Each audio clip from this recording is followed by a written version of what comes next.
All right, I'm out here getting this bike ready, and I just thought I'd finally do a video on my bar setup and this little unique thing that I have on my bikes that I've kind of figured out and dialed in over the last couple of years that I've been racing. And it's not for everybody. It's kind of weird. It's kind of funky. And anybody that sees my bike, they're like, what in the world are you doing? And so I just want to go over it, and I'll tell you why I do it. And you can comment and tell me I'm an idiot or I'm a girl or whatever you want to say. I don't care because I like it. I enjoy it. This is exactly how I want my bike set up from here on out. So this is my new Husqvarna. This is a 350. It's a new generation one. And I finally have this thing set up. I jumped off of the white bike back there is a 2010 two-stroke. And that's the one you've seen. But the setup that I have on this bike and this bike is now the same. And I think you can tell if you have an eagle eye, there's two things that are very, very unique about this bike. So first and foremost is there's no rear brake lever down here. There's actually no rear brake master cylinder. And then up here on the bars, that right there, that is like an extra lever. And it's the exact same thing I have set up on this old 2010. You can see the lever, the extra lever on the bars, and then you can see there's no foot peg on my dirty bike. So let me tell you about why, and then this video will be over. It's just gonna be me talking and pointing out stuff. But I did this for two reasons. Number one, I didn't grow up riding dirt bikes, and I've found that like kind of the two hardest things besides like body position and technique, the two things that I could control when it came to bike setup that were the hardest for new riders to learn is clutch control and rear brake.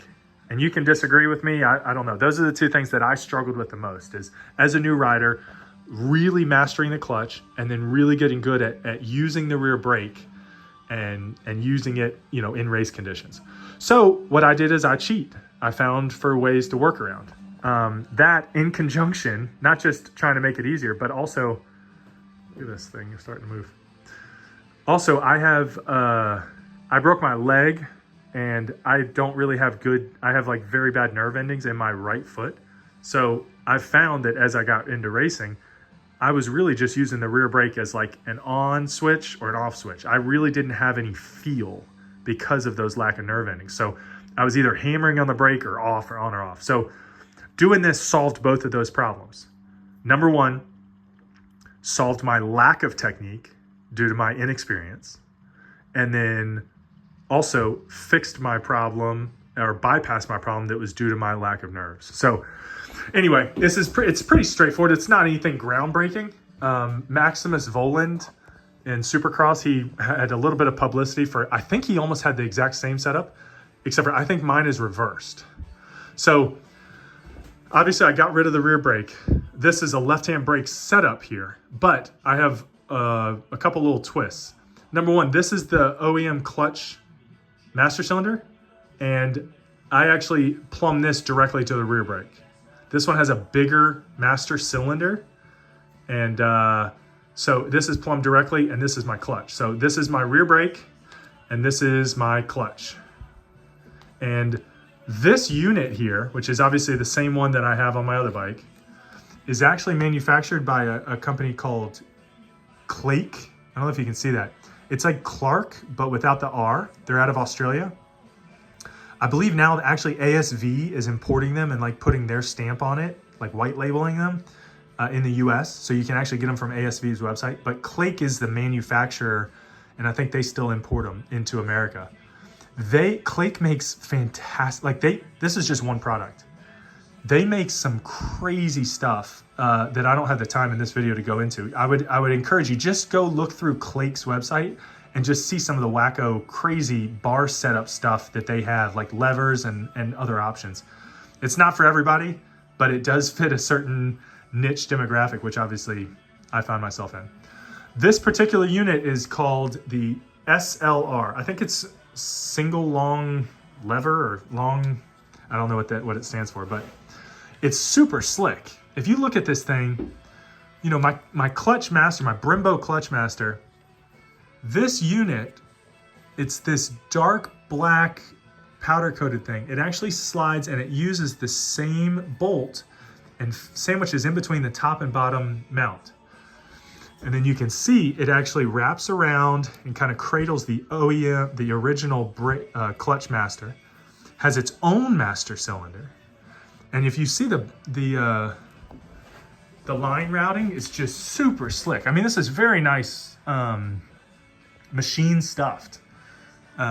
Just what they've done here. Here down here at the bottom, you can see that's the line going to the clutch master, and then this is the line going to this lever. And so, and let me see if I can pull it here. I mean, it is just really, really nice stuff. I mean, they've done, this is not just some slap together thing.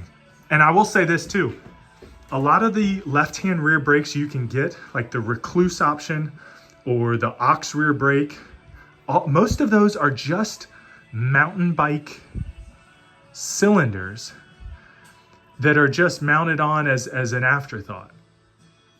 And so as such, they have very, very small master cylinders, and the pressures you can get are not comparable at all. This is a serious master cylinder. I'm not sure of the size, but it's not a weenie mountain bike one. This is a big one. It's not quite as big.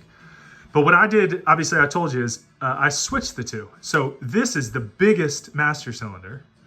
It has the biggest piston in here. And so I wanted that for my rear brake, for the clamping force, because obviously it'll match the clamping force of my front brake.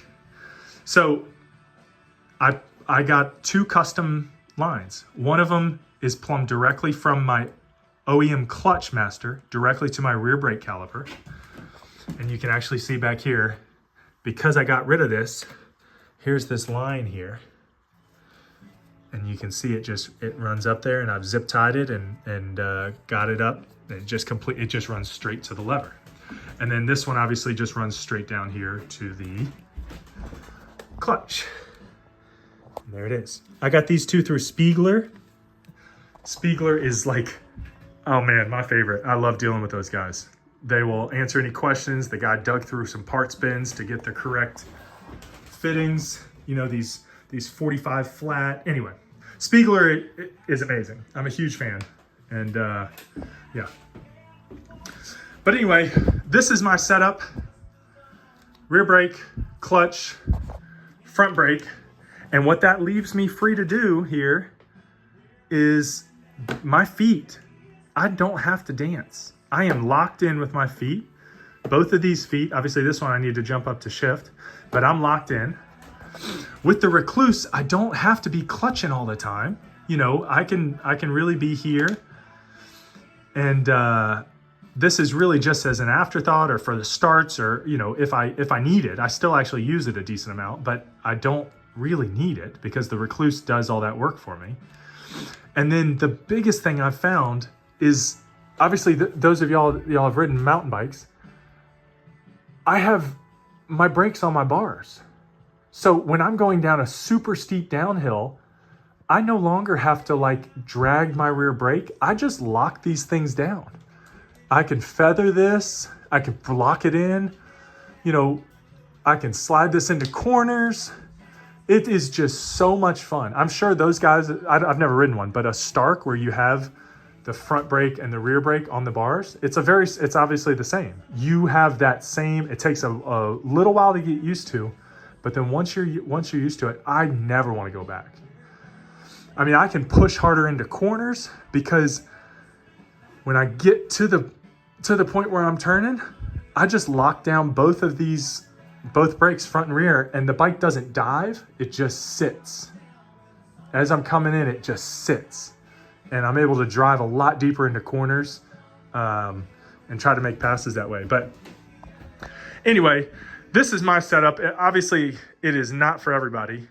A lot of you guys are much, much better than me at using the clutch and using the brakes and racing in general. But this right here has fixed a lot of my problems. Like I said, this bum foot of mine got the brake up off this thing, and then the clutch and all that stuff. It's helped me kind of make strides.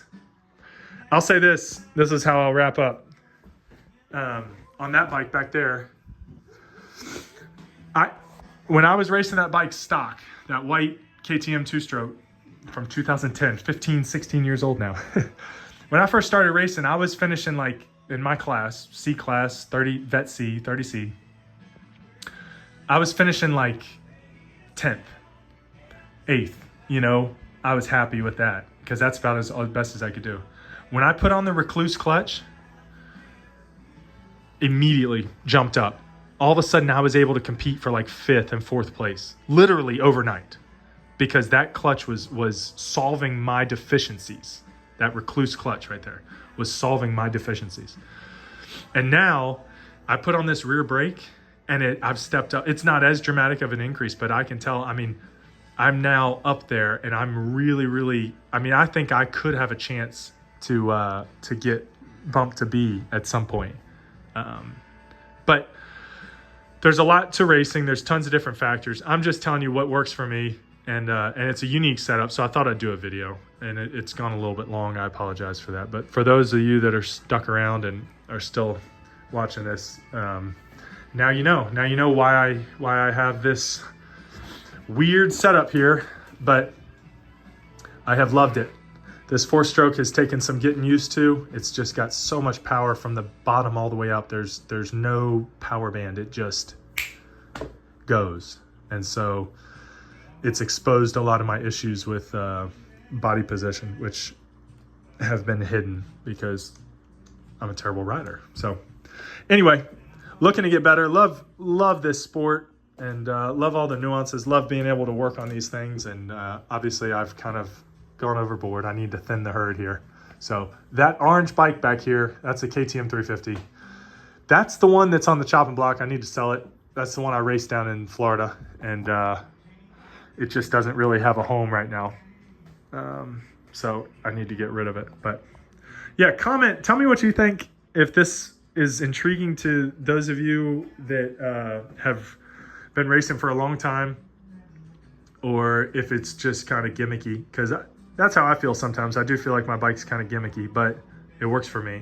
So thanks for watching. And yeah, I'm going to try to start filming a couple more races and some more stuff as I get into some of these other projects. Thank you. See ya.